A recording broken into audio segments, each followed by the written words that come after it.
ambaye atawasilisha taarifa hiyo kwenye Baraza la Wawakilishi. Sasa mdhibiti na mkaguzi mkuu wa hesabu za serikali amemkabidhi rais kama tulivyosema, na rais amemkabidhi spika, na spika alikabidhiwa ripoti hii tarehe 12 mwezi wa 5 2025. Leo ni tarehe 22. Katiba imeweka ceiling ya ukomo ya siku 7.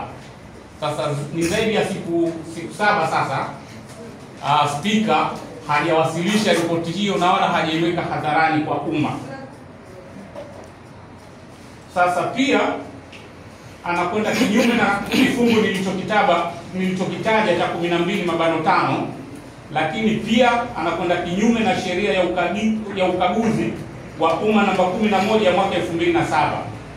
Kitendo cha spika kuitunza ripoti hiyo kama mali yake binafsi bila ya kuipeleka kwa wawakilishi waliochaguliwa na wananchi ni dhihirisho la usaliti kwa taifa letu, na ni ishara tosha kuwa kuna njama chafu za kuficha ukweli wa matumizi mabaya ya fedha za umma, ufisadi, ubadhirifu na hujuma dhidi ya maslahi ya wananchi wa Zanzibar.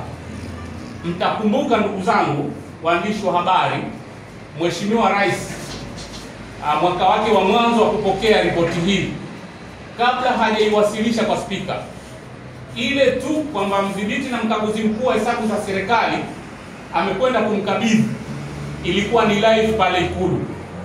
Sasa miaka 3 baadaye anakabidhiwa ripoti yeye rais, imekuwa ni siri yake, hakumwita mtu, lakini pia na spika ambaye anasimamia chombo ambacho kinawakilisha wananchi wa Zanzibar, na katiba inalazimisha kwamba ripoti hii inatakiwa ndani ya siku 7 baada ya kuipokea aiwasilishe kwenye Baraza la Wawakilishi. Kwa hiyo sisi tuna mashaka kwamba kipo kilichofichwa.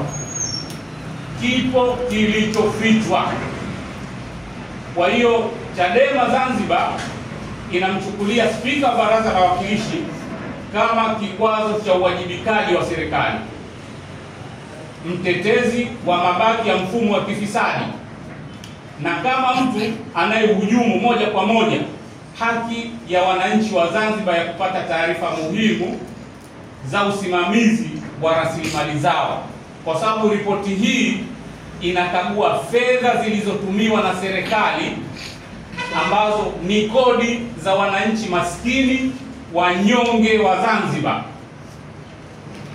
Kwa hiyo hili ni kosa la kikatiba ambalo limefanywa na mmoja wa mkuu wa muhimili wa dola, ambalo muhimili wake unatakiwa ufanye kazi 3 muhimu: 1, kuisimamia serikali; 2, kuiwajibisha serikali; 3, na kuwawakilisha wananchi wa Zanzibar kwa kutunga sheria na sera mbalimbali za kitaifa.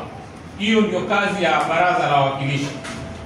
Sasa kama nilivyosema kwamba kosa hili ni kosa la kikatiba, lakini pia ni tusi kubwa kwa Baraza la Wawakilishi, ni dharau kwa demokrasia yetu, na ni ushahidi wa kutosha kwa baadhi ya viongozi wa juu wa Zanzibar wameamua kuendesha nchi kwa misingi ya siri, vitisho na uonevu wa kisheria. Sasa Chadema tunataka hatua zifuatazo zifanyike. 1, spika mara moja aiwasilishe ripoti hiyo mbele ya Baraza la Wawakilishi bila hila wala mchakato wa kificho. 2, ripoti hiyo ichapishwe hadharani kupitia mitandao rasmi ya serikali, vyombo vya habari na kwa njia ya kijamii, ili wananchi wajue hali halisi ya fedha zao zilivyotumika.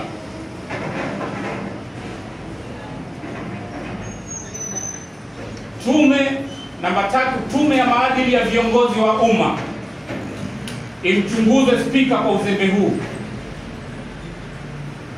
upendeleo huu wa kuficha ripoti ya matumizi ya fedha za umma na matumizi na kwa jinsi alivyotumia matumizi mabaya ya mamlaka yake. Namba 4, tunawataka wajumbe wa baraza la wawakilishi wa vyama vyote waliopo, kwa maana ya wajumbe kutoka Chama cha Mapinduzi na wajumbe kutoka chama cha ACT Wazalendo, kwa sababu hawa wapo pale wanawawakilisha wananchi wa Zanzibar. Kwa hiyo kwa niaba ya wananchi wa Zanzibar wasimamishe kinachoendelea kufanywa kwenye vikao vya baraza la wawakilishi.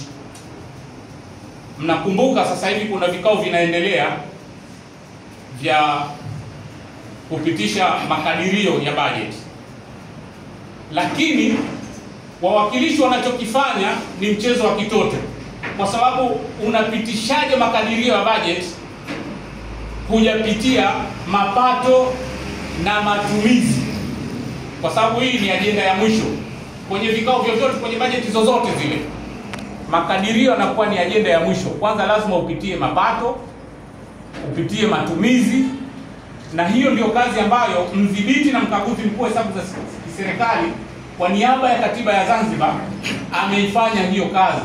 Sasa ni jukumu la wajumbe wa baraza la wawakilishi kupitia oversight committee kabla ya baraza zima, ili waweze kuichakata ripoti hii, waweze kuchambua, waweze pia kutoa mapendekezo na waweze kufanya kazi ya wananchi, kuisimamia na kuiwajibisha serikali. Kwa hiyo wawakilishi hao kwa niaba ya wananchi wa Zanzibar wasimamishe kinachoendelea kufanywa kwenye vikao vya baraza la wawakilishi hadi ripoti hiyo itakapowasilishwa, kujadiliwa na waliohusika na ubadhirifu wa fedha za umma kuwajibishwa. Namba 5, wananchi wa Zanzibar tunawatoa wito kwao wachukue hatua za kidemokrasia kwa kushinikiza kwa njia mbalimbali na kampeni, ikiwemo mitandao ya kijamii, kudai haki yao ya kupata ripoti hiyo. Manake hii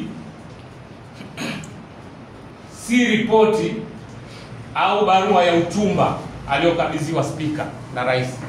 Ni ripoti ya mdhibiti na mkaguzi mkuu wa hesabu za serikali. Haiwezi kuwa ni dokumenti ya siri. Hii ni document, ni mali ya wananchi wa Zanzibar. Kwa hiyo tunataka iwekwe hadharani.